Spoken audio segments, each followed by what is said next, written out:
The night was unnaturally still, a silence so profound that even the faintest sound seemed amplified. Beneath the weak glow of a lone street lamp, Officer John Carter crouched by the roadside, his eyes fixed on the darkness as if daring it to reveal its secrets. In that charged moment, with the cold wind whispering hints of hidden guilt, John knew that tonight's encounter would shatter the monotony of his patrol and plunge him into a mystery far deeper than he had ever imagined. John's piercing gaze was locked on the man standing before him, a disheveled figure in a worn jacket, nervously shifting his weight and avoiding eye contact. With an even authoritative tone, John broke the silence. "Do you have any paperwork for the dog's vaccination records? Proof of adoption?" he demanded, already suspicious of the answer. The man's eyes darted about in panic as he stammered, "No, I just found it." His voice faltered under the weight of an unspoken secret. John's expression grew stern. "Then why is the dog in such a deplorable state? If you were trying to help it, why is it malnourished and injured?" he pressed, his tone sharpening with every word. A flicker of terror passed across the man's face, his eyes pleading for escape while his mouth remained silent. The fear in his gaze confirmed John's growing suspicion. This was no ordinary case of neglect. Something far more sinister lurked beneath the surface of what appeared to be a simple roadside rescue. Before John could extract any further explanation, the man, later identified as Ryan, suddenly bolted. His feet pounded the pavement as he sprinted toward the nearby woods, sending dry leaves scattering in his wake. "Stop!" John bellowed, his voice slicing through the night air. Without hesitation, he took off in pursuit, his extensive training and unwavering determination guiding every step. Ryan was swift, driven by sheer panic, but Officer Carter's experience and resolute instincts gave him the advantage. Within moments, John closed in. With a powerful, precise maneuver, he tackled Ryan to the cold, hard ground. "Why did you run?" John demanded, his voice low and intense as his breaths came in rapid, uneven bursts. Even as backup arrived and fellow officers began taking Ryan into custody, John's focus shifted. His eyes caught sight of a trembling figure hidden in the back of a battered pickup truck parked nearby. John carefully opened the pickup's door, mindful of the fragile life inside. Speaking in a gentle, soothing tone, he murmured, "Hey, buddy, it's okay. You're safe now." His soft words provided a stark contrast to the earlier tension, a promise of sanctuary amid chaos. Inside the truck, huddled in the dim light, was a tiny puppy. Its body was feeble, nearly lifeless from neglect. As John cradled the shivering animal in his arms, his heart ached at the sight. Deep bruises marking its ribs, shallow cuts marring its delicate paws, and a raw wound on its neck that spoke of unbearable suffering. Without wasting a moment, John carried the injured puppy to his patrol car. Shortly thereafter, Animal Control arrived, led by the compassionate officer, Emily Roberts. "This little guy needs immediate medical attention," John explained, his tone resolute even as sorrow underpinned every word. Emily's empathetic eyes met his as she knelt beside the fragile creature, and together, they swiftly ensured its safety. As the night deepened, John watched silently as Ryan was escorted away in handcuffs, his features etched with fear and regret. Yet John's thoughts remained on the fate of the injured puppy. Every detail of that encounter, the evasive answers, the frantic escape, and the abandoned animal, replayed in his mind, urging him to dig deeper. This was a case that would not simply fade into obscurity. It demanded answers. Back at the station, as John meticulously compiled evidence and reviewed Ryan's scant details, it became evident that the puppy's neglect was not an isolated incident. Rumors of underground animal trafficking and abuse began to surface, a network of exploitation stretching far beyond one desperate act. With every new lead, the puzzle grew larger and darker, hinting at a hidden underbelly of cruelty that threatened the very fabric of the community. Amid the grim revelations, a small glimmer of hope emerged. The injured puppy, now safely in the care of Officer Roberts, began to show signs of life. Its eyes, though still clouded with pain, shimmered with a stubborn resilience, a silent testament to the enduring strength of even the most vulnerable souls. For John, that spark of life was a reminder that every rescue was a victory, every saved life a triumph over darkness. Standing beside his patrol car in the fading twilight, John Carter vowed that this case would not be forgotten. He would follow every lead, chase every clue, and expose the sinister network lurking beneath the surface. For the voiceless, for the innocent, for the sake of justice, he would not rest until the truth was laid bare. As the first light of dawn began to chase away the night's shadows, Officer John Carter gazed out over the awakening city with a mix of determination and quiet resolve. The road ahead promised peril and uncertainty, but with every step he took, the promise of a new day and the pursuit of truth shone ever brighter. In that silent vow, the battle for justice had only just begun. The night had finally given way to an uncertain dawn, as Officer John Carter and Officer Emily Roberts returned to the precinct with the injured puppy secured and a subdued Ryan in custody. The early morning light barely touched the darkened corners of the evidence room, where every detail from the previous night was being meticulously logged. John's thoughts were as turbulent as the storm of emotions he felt after witnessing the desperate flight and ensuing chase. That night had left him with more questions than answers, and now, as the city awoke, the investigation into what appeared to be a single act of neglect was about to spiral into a deeper, more sinister case. At the briefing table, Detective Mark Johnson, an experienced investigator with a reputation for unraveling the murkiest cases, reviewed the preliminary evidence. His brow furrowed as he listened to John recount the events. "We're not just looking at a case of poor animal care," Mark said in a measured tone. "There's a pattern here. A network of exploitation that goes far beyond one desperate driver. Ryan's evasiveness, the condition of the puppy. It suggests someone's been intentionally keeping this animal in harm's way." Emily, still shaken by the night's events, added softly, "The puppy's injuries are too severe for accidental neglect. The bruises, the cuts, they indicate a deliberate cruelty." Her eyes, filled with both sorrow and determination, locked with John's. Together, they had seen enough to know that they were stepping into a labyrinth of corruption and abuse. As Mark directed the team to gather all available records and to re-interview any witnesses who might have been around the scene, John began compiling his own notes. Every detail, from the way Ryan's eyes darted in fear to the almost mechanical manner in which he bolted, was recorded with painstaking accuracy. The precinct buzzed with activity as forensic experts and animal control personnel worked side by side, collecting samples and documenting the scene. In the midst of it all, the injured puppy, now gently cradled in a soft blanket at the station's vet room, was receiving urgent treatment. Its fragile body had already become a symbol of the fight against the cruelty that lurked in the city's shadows. In the following days, Detective Johnson organized a series of meetings to connect the scattered dots. A chill ran down his spine as he discovered a series of complaints about animal abuse that had been filed anonymously over the past year. These complaints, once dismissed as isolated incidents, now formed a disquieting pattern. Witnesses spoke of stray animals found in deplorable conditions near abandoned warehouses, unlicensed pet shops, and even in the back alleys of the city. The clues pointed to a clandestine operation that trafficked in misery, a network that exploited the vulnerable for profit. John and Emily were tasked with re-interviewing a few local residents. One such witness, a timid shop owner named Lisa Reynolds, recalled seeing a nondescript van parked outside her store late at night. "I remember that van," Lisa said, her voice trembling. "It would come around after dark, and sometimes I'd hear strange noises coming from it. I never imagined it was connected to something like this."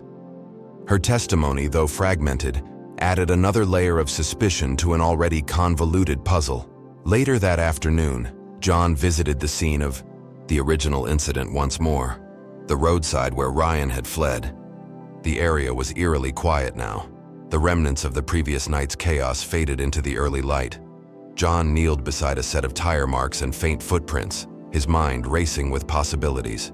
Could these marks be tied to a larger operation? Was Ryan merely a low-level courier in a broader scheme of animal trafficking and abuse? While John pondered these questions, Detective Johnson called him into a meeting.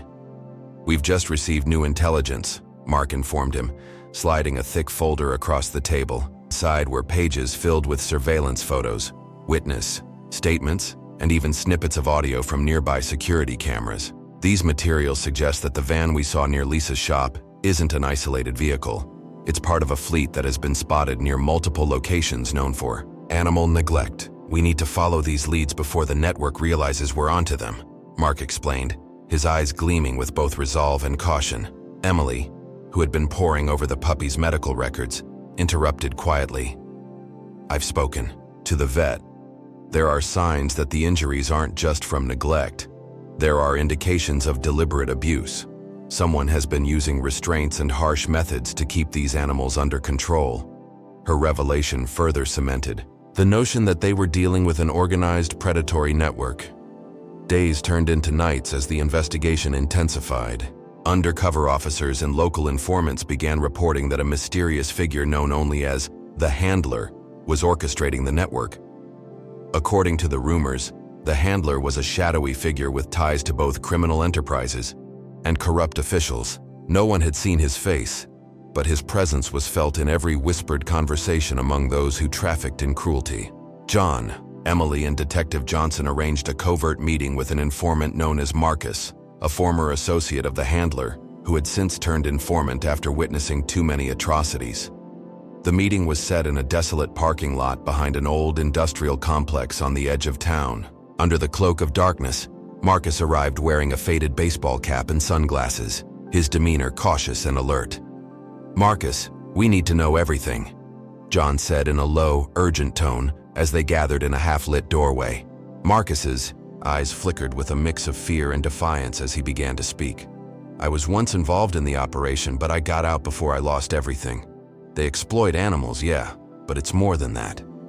They use these animals to send messages, a way to intimidate, control, and profit. The Handler controls a network that extends into every corner of this city. He's got people everywhere, even in high places." Marcus's words were like a jolt to the system. Detective Johnson leaned in, his voice steady.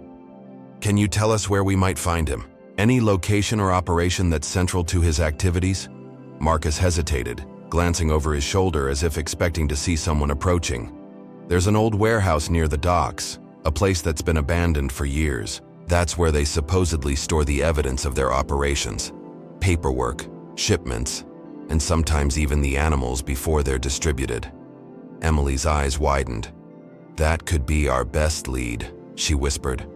"If we can get inside and document what's there, it might be the key to dismantling this entire network." John nodded firmly. "We're going there, and we'll do it together. No one goes in alone." After weeks of surveillance, the team prepared for the warehouse raid. Under the cover of night, officers John Carter, Emily Roberts, Detective Johnson, and a tactical unit arrived at the abandoned warehouse near the docks. The building was a hulking structure, its exterior scarred by time and neglect. Broken windows and rusted metal doors gave it an ominous presence. The air was thick with the scent of salt and decay from the nearby water, and every creak of the wind sounded like a warning. Inside, the dim light from their flashlights revealed long-forgotten crates, scattered papers, and remnants of operations that spanned years. The atmosphere was oppressive, a heavy silence that seemed to weigh on every soul present. Detective Johnson led the way, his senses on high alert, as he directed the team through the labyrinth of storage rooms and corridors. In one of the larger rooms, John's flashlight beam landed on stacks of documents tied with worn ribbons, boxes labeled with dates and codes, and even a few small cages that still held remnants of life. The evidence was overwhelming. This is it," John whispered to himself, carefully documenting every detail with his phone. "Every piece of paper, every box, it's a record of their crimes." Emily moved among the boxes, finding lists of shipments and names of individuals involved in the network.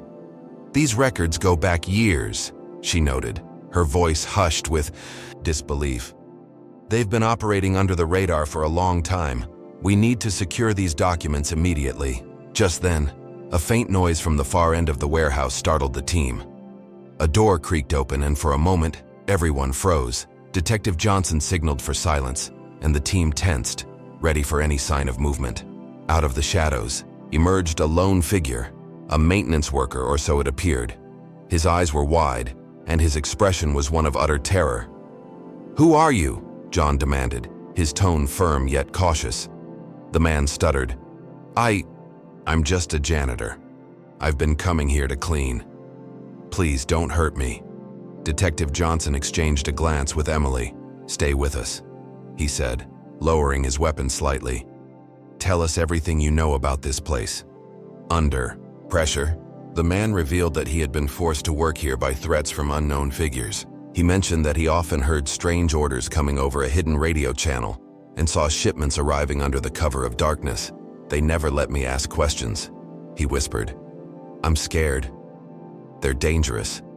His testimony, combined with the evidence gathered, confirmed what the team had feared. This warehouse was the nerve center of a vast criminal network, a network that had exploited animals, manipulated records, and operated with impunity for far too long.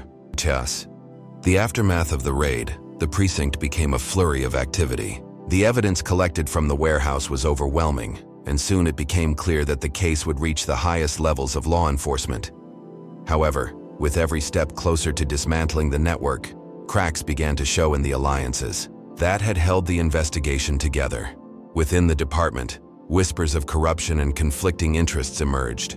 Some officers, fearing reprisal from powerful figures connected to the handler, began to distance themselves from the case. Detective Johnson, who had long prided himself on his integrity, found himself isolated even among colleagues. "We're up against something much bigger than we anticipated," he confided in John during a quiet moment in the evidence room. "There are forces at work here that will stop at nothing to protect their interests." Emily, ever the pillar of compassion, struggled to reconcile her duty with the mounting pressure. Late at night, as she pored over the documents, she would catch herself thinking of the innocent lives at stake, the animals, the helpless witnesses, and even the scared janitor who had risked everything by speaking out. "We have to keep pushing," she told herself, her voice barely audible in the dim glow of her desk lamp. "Every piece of evidence, every testimony, is a step closer to justice." Meanwhile, Ryan, now detained, remained mostly silent during interrogations, yet subtle hints in his body language suggested that he knew more than he was letting on. Under mounting pressure from the department's internal affairs unit, Ryan eventually broke down, whispering, "It wasn't just me. I was just a cog in a bigger machine." His fragmented confessions alluded to names, locations, and operations that sent chills down the spines of everyone in the room. As the investigation deepened, a new lead emerged from an unlikely source. An anonymous letter received at the precinct. The letter was typed, its content precise, and it contained a single sentence that would alter the course of the inquiry. "The handler's next move is scheduled at midnight on the docks. Be there or forever silence the truth." The message was unsigned, and its tone was both a threat and a promise of revelations to come. Detective Johnson convened a meeting with John and Emily in a secure room. "This letter confirms what we've been suspecting," he said gravely. "The network isn't just operating in the shadows. They're planning something big, and it's happening soon. We need to mobilize all available resources and prepare for a confrontation." John felt the weight of the moment. "We're racing against time," he stated firmly. "Every minute we delay puts more lives at risk and gives them a chance to cover their tracks." Emily's eyes, reflecting equal parts fear and determination, met his. "We can't let them win," she whispered. "For the sake of every creature that has suffered, we have to bring this to an end." The night of the scheduled operation arrived with a palpable tension that seemed to choke the very air. Under the cover of darkness and a starless sky, a select team of officers led by John, Emily, and Detective Johnson positioned themselves along the docks. The area was eerily quiet, the only sounds those of distant waves crashing against rusted pilings and the low hum of machinery from nearby warehouses. Every officer was on high alert as they waited for the moment when the handler's operatives would make their move. Shadows danced along the water, and every whispered rustle set nerves on edge. John's heart pounded in his chest as he checked his radio one last time. "All units, stay sharp. We move on my signal," he ordered in a hushed tone. Minutes ticked by in agonizing silence until suddenly, headlights cut through the darkness. A black SUV, unmarked and foreboding, pulled up near a stack of shipping containers. Out of the vehicle emerged several men in dark clothing, their faces obscured by hoods and scarves. They moved with purpose, and their eyes glinted with a cold, calculated determination. Detective Johnson's voice came over the radio. "This is it. Positions now." In an instant, the team moved into action. John led the charge as officers flanked the SUV from all sides. The element of surprise was their greatest ally. A brief but fierce exchange of commands and shouts ensued as the operatives scrambled to regroup. In the chaos, John caught a glimpse of a figure standing apart from the others, a man whose posture and demeanor exuded authority. It was the handler. His face was hidden in shadow, but his presence was unmistakable. As officers pressed forward, a tense standoff developed. "You have two options," John called out, his voice echoing across the docks. "Surrender now, or face the consequences." For a moment, time seemed to freeze as the handler's operatives exchanged uncertain glances. Then, as if in slow motion, the handler stepped forward and raised his hands. His calm, measured tone resonated over the din of distant sirens and the crashing of waves.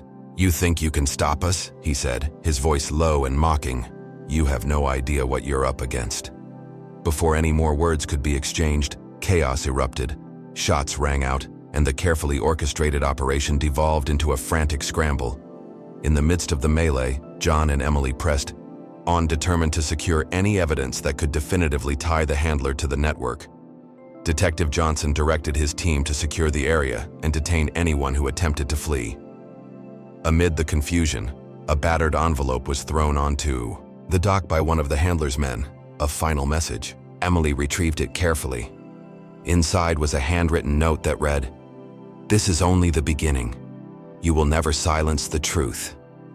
The message was a taunt, but it also confirmed that the network was far more extensive than they had ever imagined.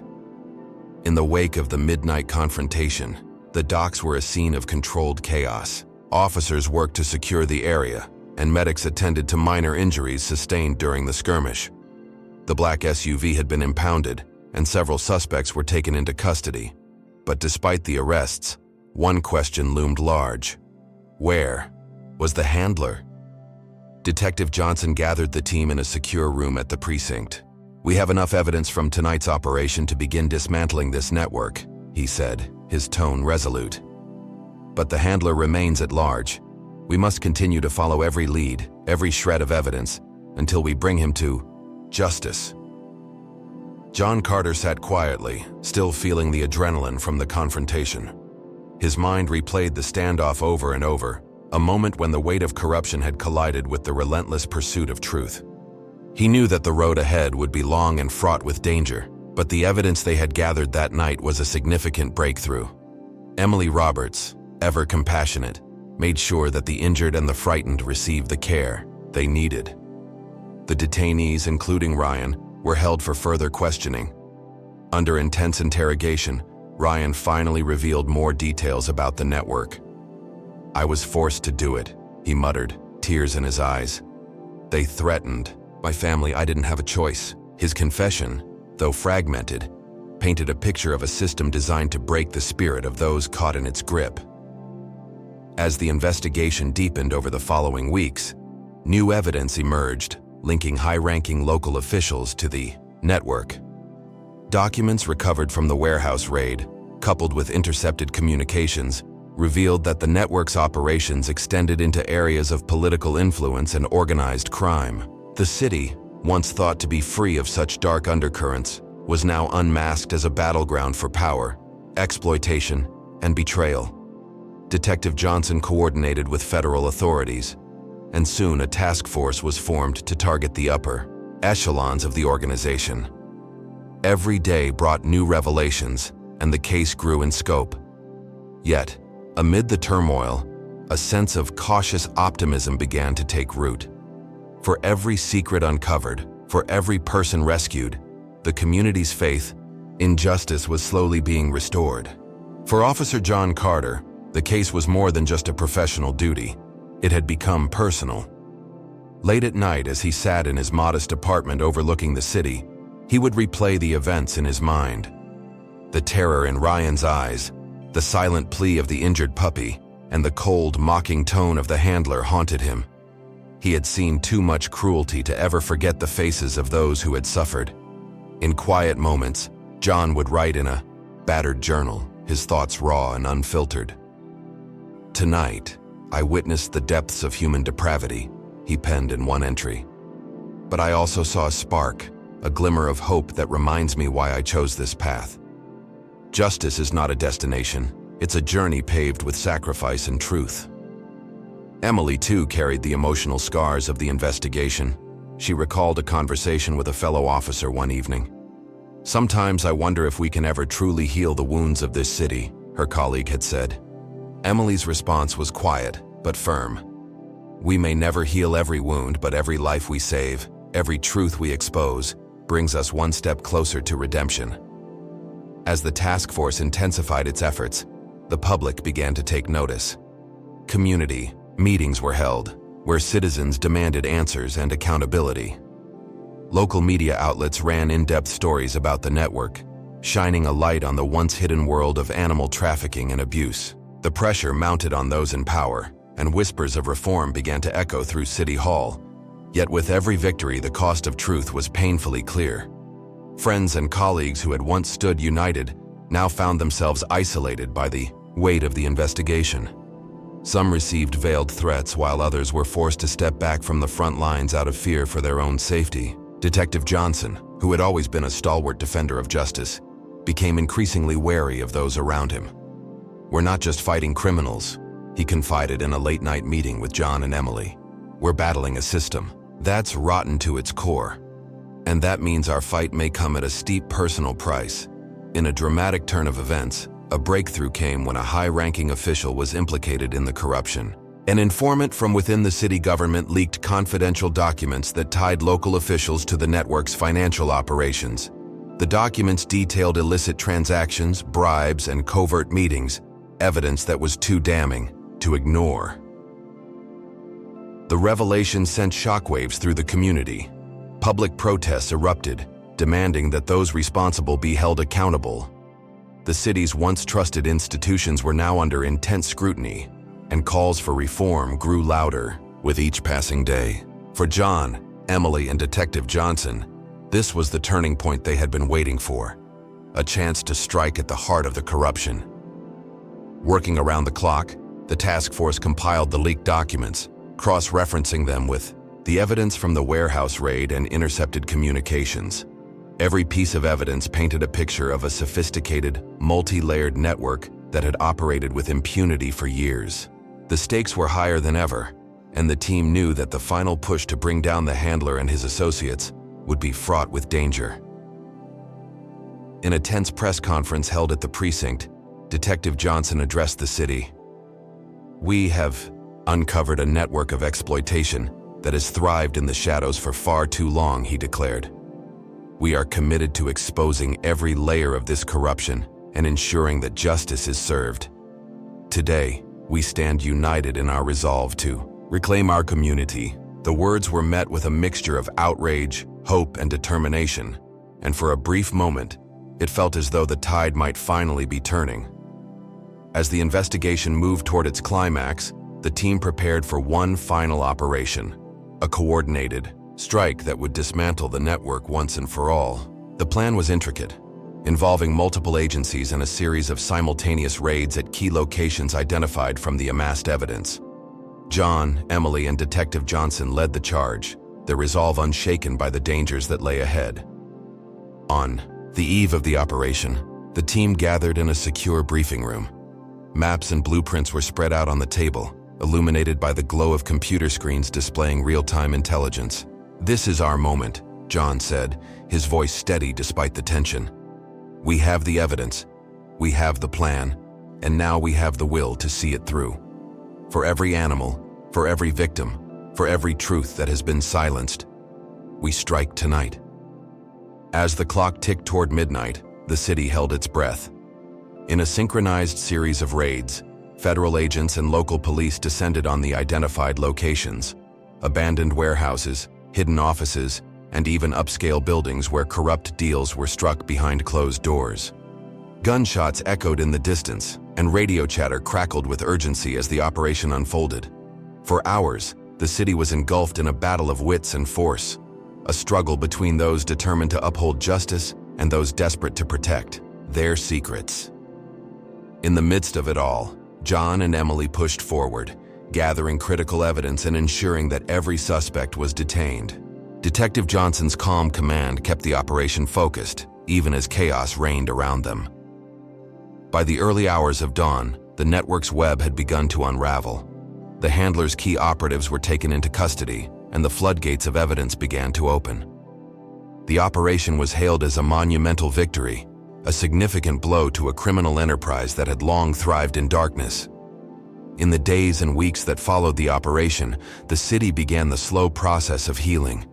The evidence collected in the raids led to a series of high-profile arrests, and court proceedings were initiated against those implicated in the corruption. The media, once skeptical, now followed the story with fervor, and community leaders vowed to institute reforms that would ensure such exploitation could never take root again. At the precinct, John Carter found himself reflecting on the journey that had brought him to this point. The memories of that fateful night, the desperate chase, the injured puppy, the haunting presence of the handler remained etched in his mind. Yet, amidst the sorrow and the chaos, there was a newfound sense of hope. The very same community that had been shrouded in darkness was now rising, united by a commitment to transparency, compassion, and justice. Officer Emily Roberts continued to champion animal welfare, spearheading initiatives to provide shelter and rehabilitation for abused animals. "This isn't just about punishing those who did wrong," she told a gathering of volunteers at the newly established community center. "It's about rebuilding trust, healing wounds, and ensuring that every creature in our city is treated with dignity." Her words resonated with those present, inspiring a collective movement toward change. Detective Johnson, too, found solace in the progress being made. In quiet moments, he confided to a trusted colleague, "We've taken a giant leap today. But the road ahead is long. We must remain vigilant, for darkness never truly disappears. It only waits for the next chance to creep in." His measured words were a reminder that while the battle for justice had achieved a significant victory, the struggle to maintain it was ongoing. As the investigation continued to unfold in courtrooms and community halls, Ryan's testimony, and that of other reluctant witnesses, helped piece together the final chapters of the network's operations. Each revelation was a step toward healing, and the public's response was a mixture of outrage, empathy, and determination to prevent future abuse. Months later, the city celebrated its newfound unity with a commemorative event held at the revitalized waterfront park. Under a clear blue sky, community leaders, law enforcement officers, activists, and survivors of the abuse came together to honor the hard-fought victory over corruption. Murals depicting the journey from despair to hope adorned the park walls, and a large plaque was installed bearing the words, "In the darkness we fought, in the light we prevail." Officer John Carter, now a respected figure in the community, addressed the crowd with quiet humility. "We did this together," he said. "Every life saved, every truth uncovered, is a testament to our shared commitment. Today, we celebrate not only the end of a dark chapter, but the beginning of a legacy of justice and hope for future generations." Emily Roberts, standing beside him, added, "This victory belongs to all of us, the brave, the resilient, and those who dare to stand up for what is right. Let this be a reminder that even in the face of overwhelming darkness, the light of truth will always find a way." Detective Johnson's parting words echoed in the hearts of those gathered. "We must never forget that justice is not a single moment of triumph, but a continuous struggle. Our vigilance, our compassion, and our willingness to speak for the voiceless are what make our community strong." As the celebration drew to a close, the city's skyline seemed to shimmer with promise.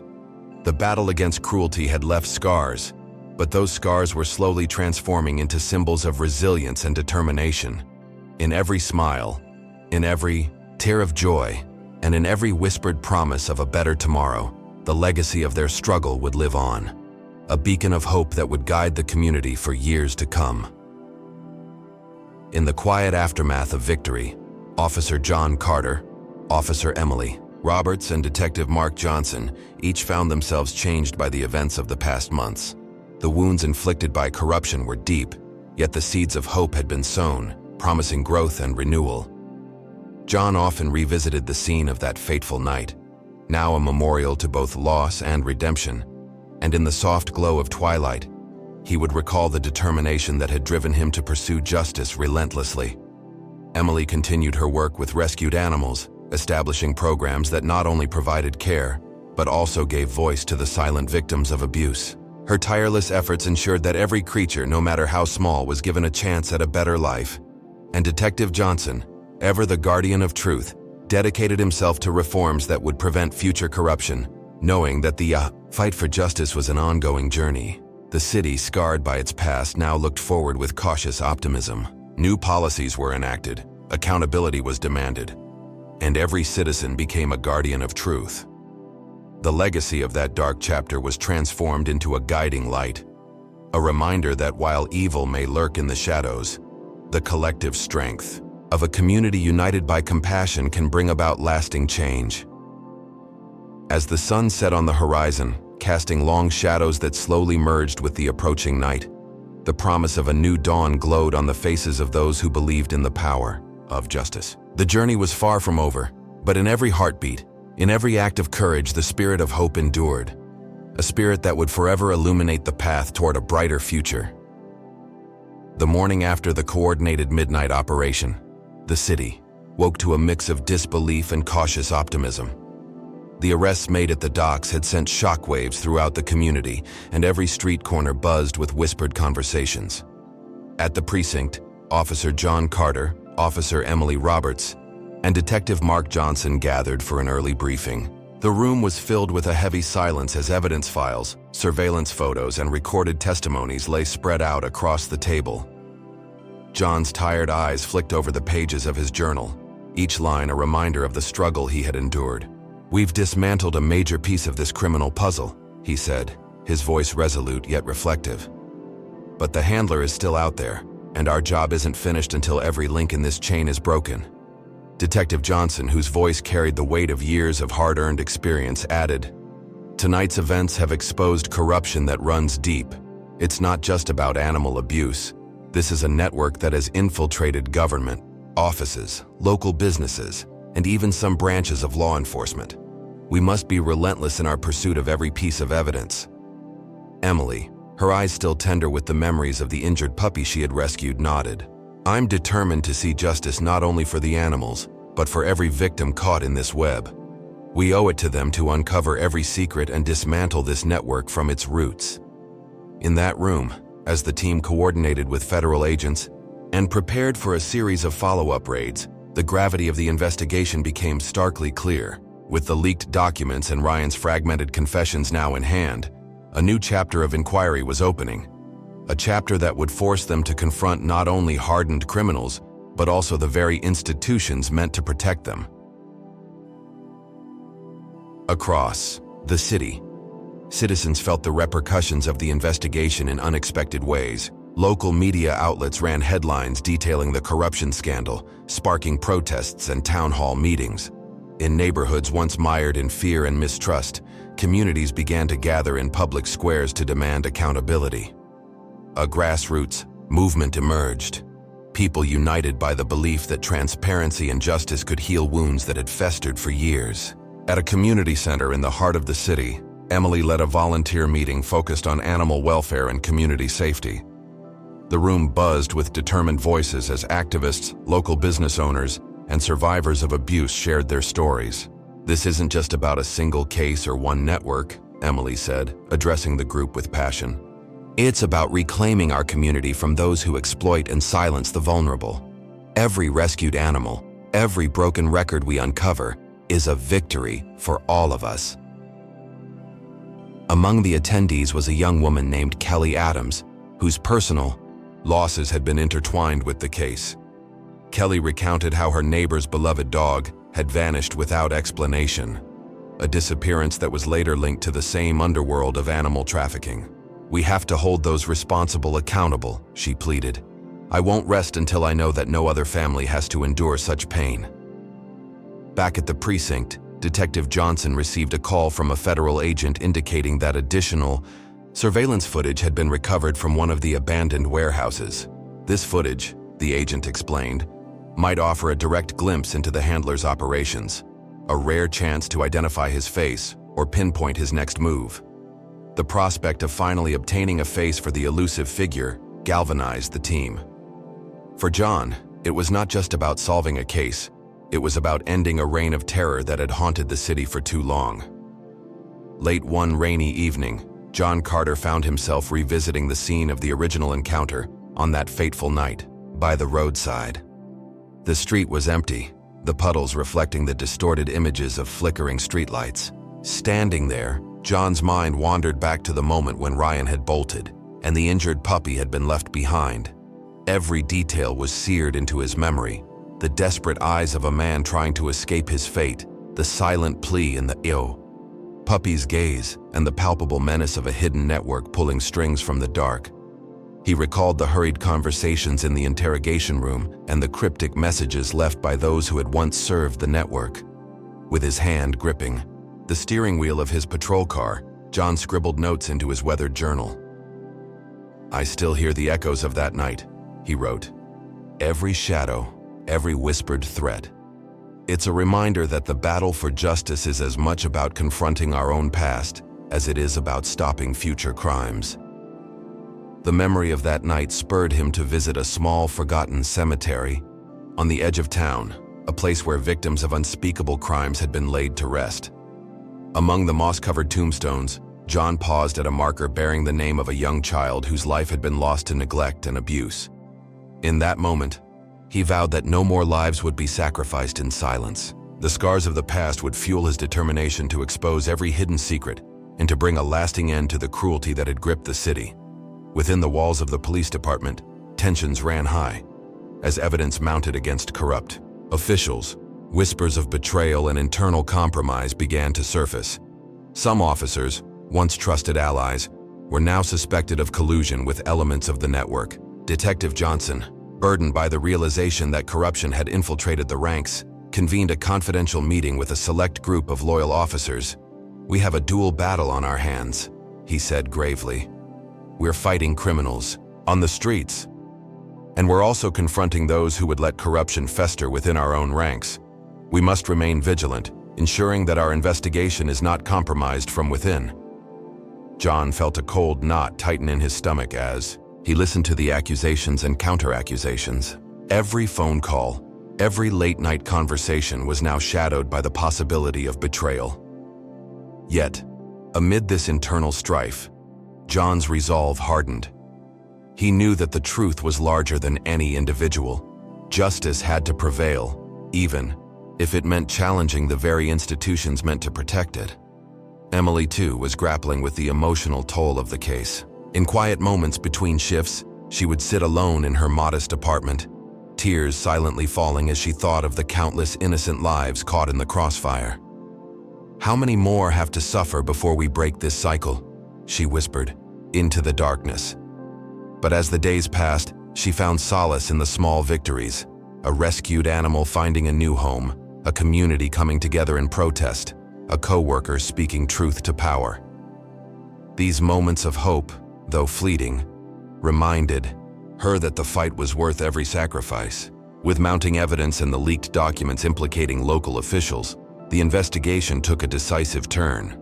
A task force was established, merging the efforts of local law enforcement, federal agents, and dedicated civilian watchdogs. Their objective was clear: to expose the full extent of the network's corruption and to identify every individual involved. In a secure briefing room lined with maps, photographs, and intercepted communications, Detective Johnson laid out the final phase of the operation.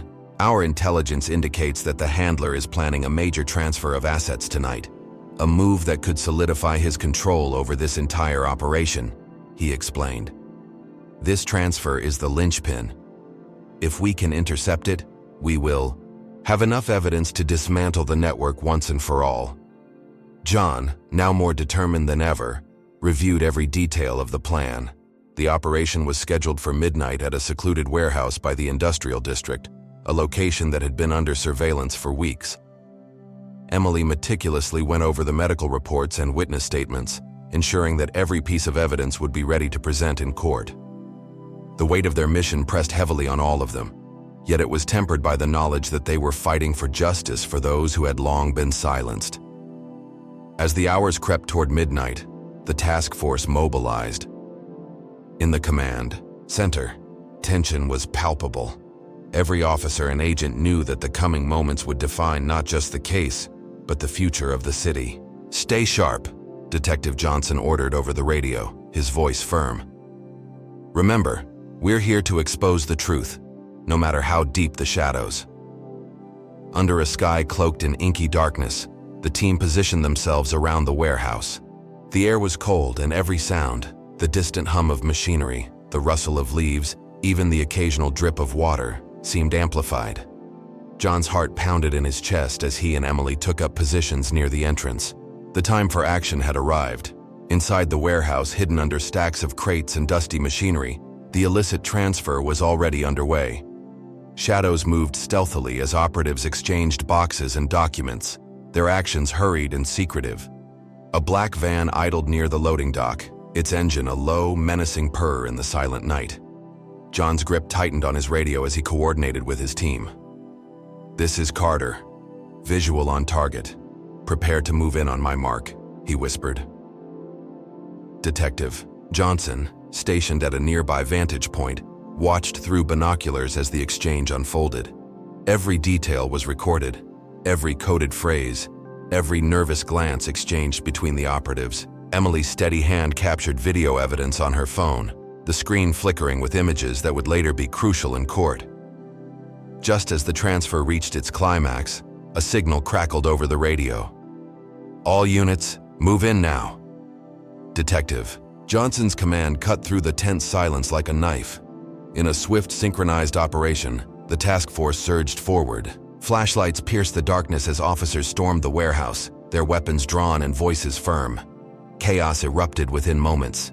Shouts and the clatter of footsteps filled the air as the operatives scrambled to hide evidence.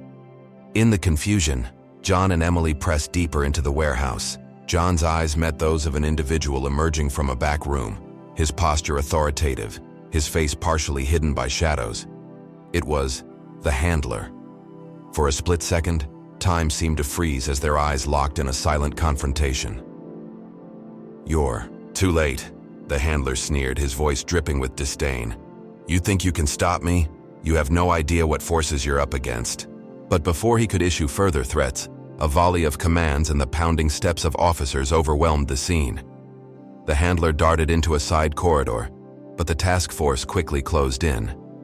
In the ensuing struggle, he was apprehended, his hands cuffed and his defiant gaze slowly dimming under the weight of reality. Amid the cacophony, every piece of evidence, from the detailed records of the illicit transfer to the intercepted communications, was gathered and secured.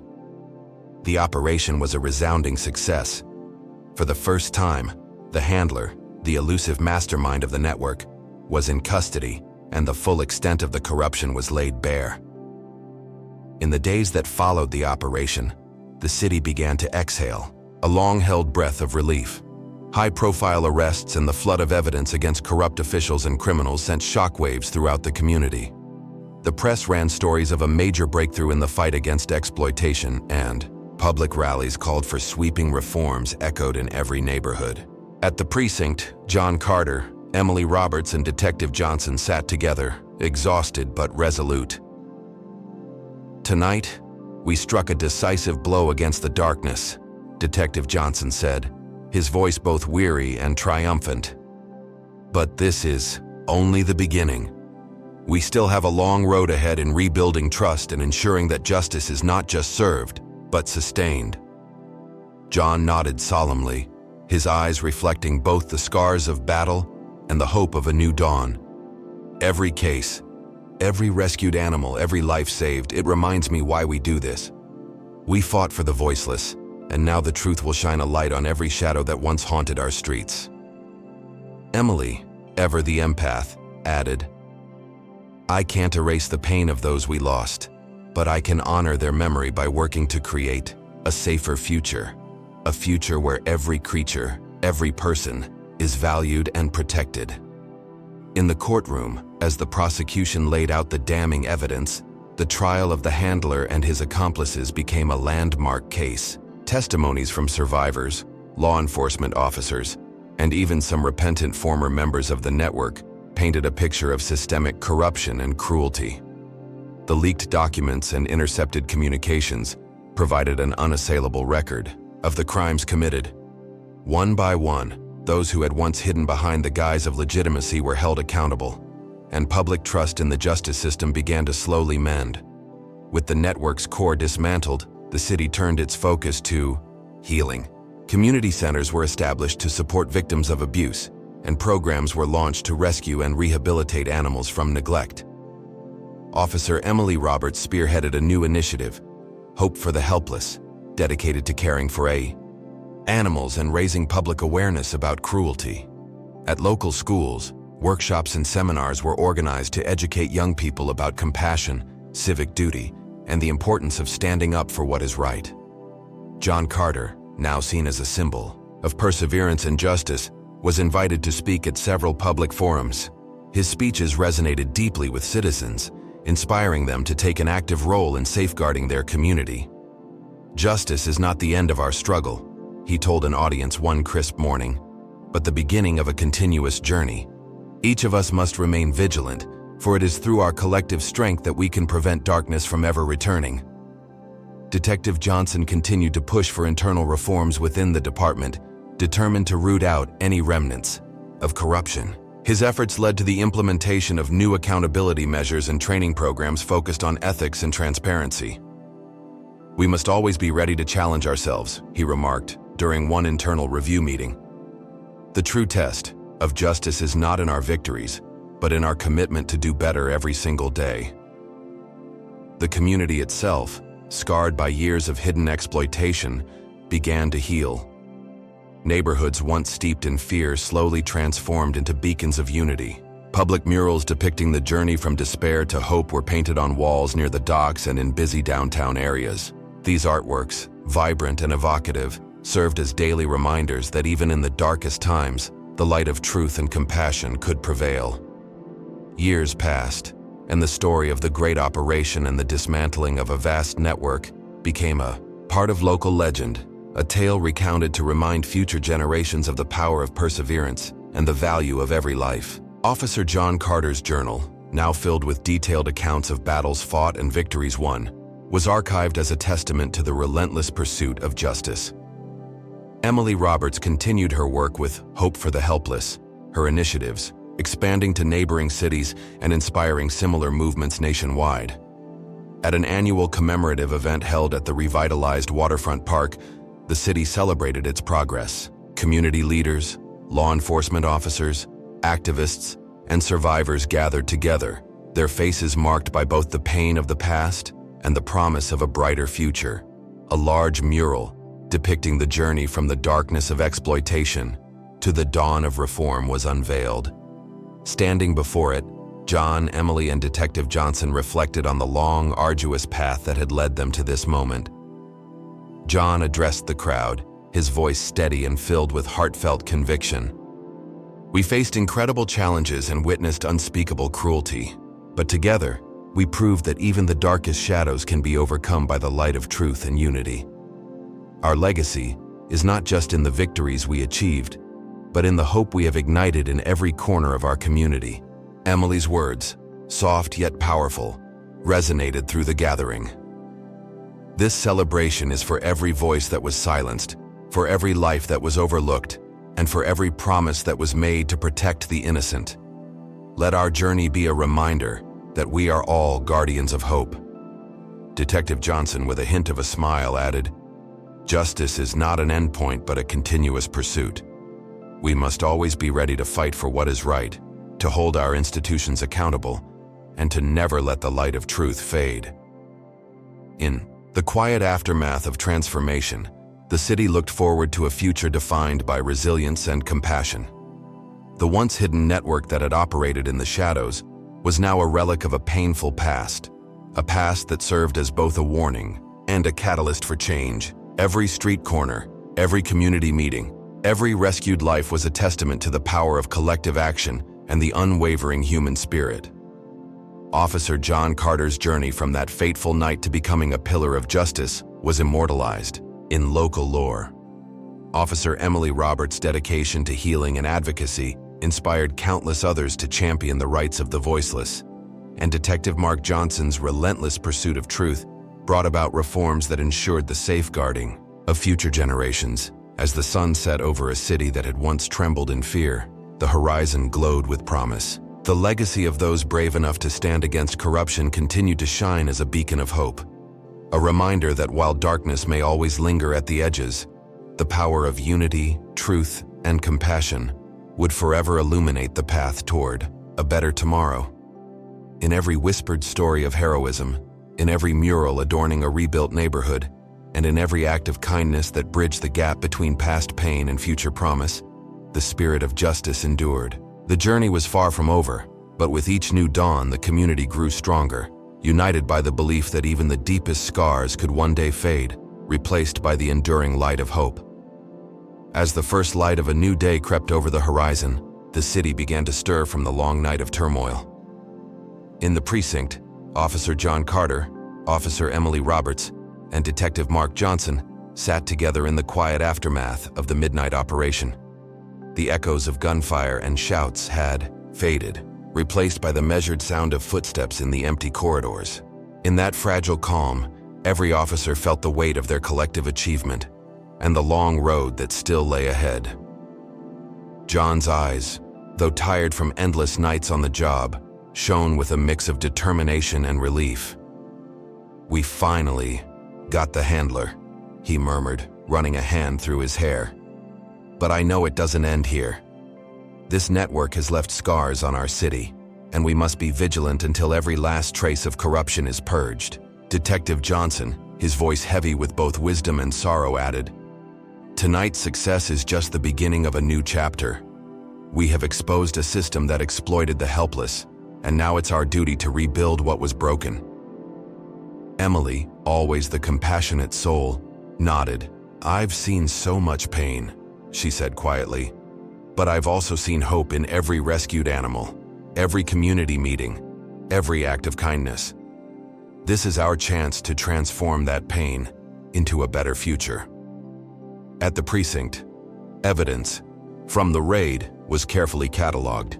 The handler's arrest had yielded a treasure trove of documents, intercepted communications, and personal testimonies that detailed the inner workings of a vast network. In the following days, federal agents worked in tandem with local law enforcement to piece together the final puzzle, a puzzle that would expose high-ranking officials, criminal masterminds, and a legacy of exploitation that had festered for decades. Across the city, the public was beginning to feel the tremors of change. Newspaper headlines blared about the dismantling of a criminal enterprise, and community leaders organized town halls to discuss new reforms. In neighborhoods once shrouded in fear, residents now gathered in small groups to share their stories and demand accountability. At one such town hall held at the refurbished community center near the docks, Kelly Adams, who had once lost her neighbor's dog to the network's cruelty, stood up to speak. "For too long, we allowed the powerful to hide in the shadows," she declared. "Today we say enough is enough. We will not let our community be defined by fear and corruption." The grassroots movement that had taken root in the wake of the investigation blossomed into a powerful call for justice and reform. Volunteer groups organized fundraisers for animal shelters. Legal clinics offered free consultations to those affected by the network's abuse, and local activists pressed city officials for sweeping policy changes. The city's leaders, now under intense scrutiny, were forced to confront the dark legacy of collusion and neglect. Meetings between community representatives and government officials became common, and new initiatives were launched to ensure transparency in all public affairs. Officer Emily Roberts became the face of Hope for the Helpless, an initiative dedicated not only to rescuing and rehabilitating abused animals, but also to educating the public about the importance of compassion and accountability. At schools and community centers, she spoke passionately about the value of every life, urging citizens to stand together against injustice. "Every rescued animal is a victory for our community," she said at one rally. "It is a reminder that even in our darkest hours, we can choose to be a beacon of hope." Yet, as the city began to heal, The personal toll on those who had fought so hard for justice was evident. Officer John Carter spent many sleepless nights haunted by the images of that fateful encounter on the roadside. The desperate eyes of Ryan, the fragile form of the injured puppy, and the cold, calculating stare of the handler as he slipped away in the chaos. In the solitude of his modest apartment, John often found himself scribbling in his worn leather journal, his entries raw and honest. "Every case leaves a mark," he wrote one night. "But each mark is a reminder that even the deepest wounds can begin to heal when we choose to fight for what is right." Detective Mark Johnson, too, bore the scars of the battle against corruption. In confidential meetings with trusted colleagues, he spoke of the betrayal he had felt when he discovered that some within his own ranks had colluded with the criminals. "It hurts to know that those sworn to protect us sometimes become part of the problem," he admitted in a quiet moment. "But we must not allow bitterness to cloud our judgment. Our mission is to ensure that justice prevails, even if it means challenging the very system we once believed in." For Officer Emily Roberts, the emotional weight was intertwined with her unwavering commitment to compassion. Late at night, when the noise of the city subsided and the memories of rescue missions played over in her mind, she would sit by her window and watch the stars. "I wonder if each twinkle is a promise," she mused softly. "A promise that no matter how dark the night, there is always a chance for a new dawn." In those moments, she found the strength to continue her work, knowing that every life saved was a testament to the power of hope. With the bulk of the network dismantled and the handler in custody, the focus shifted to unmasking the last vestiges of corruption that still lingered in the corridors of power. Over the following weeks, federal prosecutors and local investigators worked tirelessly to sift through the remaining evidence. Leaked documents, financial records, and covert recordings painted a damning picture of collusion that extended into City Hall and beyond. A series of high-profile court cases ensued. In a packed courtroom filled with reporters, community members, and a palpable sense of anticipation, one of the most influential local officials was put on trial. The evidence presented was irrefutable. Transaction records, witness testimonies, and digital footprints that traced back to illicit deals. As the judge pronounced a lengthy sentence, the courtroom erupted in a mixture of cheers and tears. For many, it was not just a legal victory, but a symbolic reclaiming of their community from the clutches of corruption.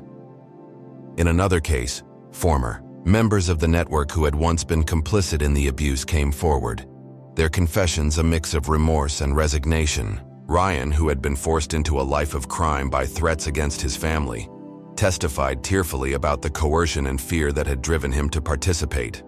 "I was just a pawn," he confessed. "I had no choice. But I see now that my silence only helped them hide in plain sight." His testimony, though painful, offered a glimmer of redemption, a chance for a broken soul to atone for past mistakes. Detective Johnson's final report, compiled with meticulous care, was submitted to the district attorney's office. It detailed every facet of the network's operations, from the exploitation of animals to the manipulation of public records. "This report is more than a legal document," he stated in a press briefing. "It is a record of our collective stand against injustice, a legacy for future generations to build upon." As the legal battles reached their conclusion, the city began to emerge from its long night of despair. The scars of corruption and cruelty were still visible, but they were slowly being replaced by the vibrant colors of renewal. The waterfront park, once an overlooked area of decay, was transformed into a bustling community space. Freshly painted murals depicted the journey from darkness to light, celebrating the courage of those who had fought for justice. At the inauguration of the new community center, a project spearheaded by local activists and funded by donations from citizens who believed in change, Officer Emily Roberts was honored for her tireless work. Standing before a sea of smiling faces, she spoke with quiet conviction. "Today we celebrate not just the end of a dark chapter, but the beginning of a future defined by hope, compassion, and accountability. Our children deserve a world where truth is honored and every life is valued." Officer John Carter was invited to share his experiences at several public events. His speech is a mixture of humility and resolve. "We've all paid a price," he told a large gathering one crisp autumn evening. But in our struggle, we have rediscovered the power of unity. Let our journey remind us that when we stand together, no shadow is too dark to overcome. Detective Mark Johnson continued his work in reforming the department, implementing new measures to safeguard against corruption and ensuring that the voices of the vulnerable were heard. "This is our promise," he declared at a press conference. "A promise that we will never allow the forces of exploitation to take root again. Justice must be an unyielding light that guides every decision we make." Across the city, programs like Hope for the Helpless expanded their reach, offering not only medical care and shelter for rescued animals, but also education and training for aspiring advocates. Community leaders organized workshops on ethics and transparency, determined to empower citizens with the knowledge and tools needed to protect their neighborhoods. In the years that followed, the story of the Great Operation became part of local legend. Statues were erected in honor of the brave officers and detectives who had risked everything to bring down the network. Memorial plaques at the precinct commemorated the sacrifices made by those who had lost their lives in the line of duty. The story of the handler's downfall was taught in schools as a lesson in civic duty, resilience, and the importance of standing up for what is right. Officer John Carter's journal was preserved in the city archives, its pages a testament to a man who had refused to let darkness win.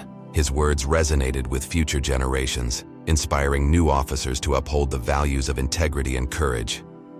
"We all have a duty," he had written, "to shine a light in the corners of our world where injustice lurks. Let every step we take be a step toward a brighter, kinder future." Officer Emily Roberts continued to advocate for animal welfare, her efforts reaching far beyond the city limits. Her initiative grew into a national movement, with volunteers and advocates from all over the country joining forces to rescue and rehabilitate abused animals. In countless shelters, the legacy of her compassion lived on, a legacy that reminded everyone that even the smallest life was worthy of care and respect. Detective Mark Johnson, though forever changed by the battle against corruption, found solace in the reforms that followed. He spent his later years mentoring young detectives, passing on the hard-won lessons of his career. "Justice is a flame that must be nurtured," he often said, "and it is up to each of us to keep it burning bright." The final days of the trial and the subsequent reforms ushered in an era of cautious optimism. The community, once paralyzed by fear and distrust, slowly rebuilt its foundations on principles of transparency, accountability, and mutual support. Public forums and town halls became regular events where citizens and officials engaged in honest dialogue about the issues that mattered most. One memorable evening, during a citywide celebration of reform and renewal, a large screen at the Central Park displayed images from the Great Operation. Photos of determined officers, the anguished eyes of rescued animals, and the moments of triumph when justice was finally served. Families, activists, and law enforcement personnel gathered together, united by a shared belief that even the deepest wounds could heal if given time, care, and commitment. In a quiet corner of the park, Officer John Carter, now a respected elder statesman of the force, sat with a group of young recruits. "Remember," he told them softly, "every case we take on, every challenge we face, is a chance to make this world a little better. You are the guardians of truth. Carry that responsibility with honor." His words, imbued with decades of experience, inspired the next generation to stand tall in the face of adversity. At the same time, Emily Roberts was honored at a national conference for animal welfare.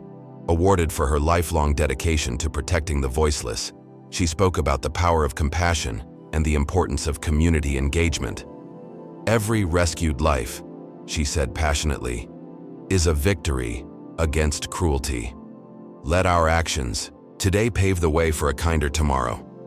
Her speech was met with resounding applause, echoing across the auditorium as a promise of continued commitment to the cause. Detective Johnson's work led to sweeping changes in the way law enforcement was held accountable.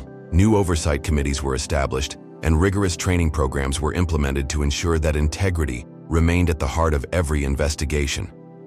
His legacy was not measured solely by the arrests and convictions, but by the spirit of reform that would define the department for generations to come.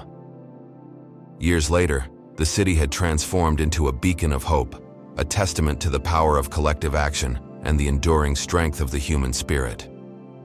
In the revitalized waterfront park, a monument was unveiled in memory of the countless lives touched by the struggle for justice. The plaque bore a simple yet profound inscription: "In our darkest hours, we found the strength to rise. In every act of courage, we lit a flame that will never be extinguished." At the dedication ceremony, Officer John Carter, Officer Emily Roberts, and Detective Mark Johnson stood side by side, their faces reflecting the trials of the past and the promise of a better future. As the sun set on that momentous day, the city gathered in a unified chorus, a declaration that the fight for justice was eternal and that every life, no matter how small or seemingly insignificant, deserved to be protected. John addressed the crowd with quiet pride. "We have come a long way from that cold night on the roadside. Today, we honor the truth, celebrate our victories, and commit ourselves to never let the darkness return. May this monument remind us all that justice, compassion, and unity are the pillars of a truly free society." Emily's voice, soft yet resolute, joined his. "Let every rescued animal, every reformed life, and every healed heart be a testament to our determination. Together we have turned sorrow into hope and despair into light."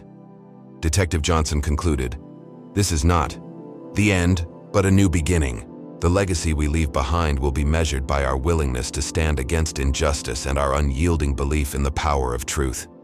The light of justice burns within us all, an eternal flame guiding us toward a future where every shadow is dispelled." As the ceremony drew to a close and the monument's reflection shimmered in the calm waters of the park's central fountain, the city embraced its future with newfound courage. The once hidden network of cruelty had been vanquished, and in its place, a community built on accountability, compassion, and hope flourished. The struggles of the past became the foundation upon which a better tomorrow was constructed, a tomorrow where every individual, every animal, and every voice was cherished and protected. In the final quiet moments of that day, as dusk gave way to a star-studded sky, Officer John Carter, Officer Emily Roberts, and Detective Mark Johnson looked out over the city. They knew that the fight for justice was a continuous journey, a journey that would demand vigilance, sacrifice, and unwavering commitment. Yet, in that moment of serene reflection, they also knew that the light of truth would forever guide them, illuminating every dark corner and inspiring generations to come. And so, with hearts full of hope and resolve, the city stepped into its future, a future illuminated by the eternal flame of justice, compassion, and unity. The legacy of those who dared to confront the darkness would live on, a beacon for all who believed that even in the bleakest of times, light could always prevail.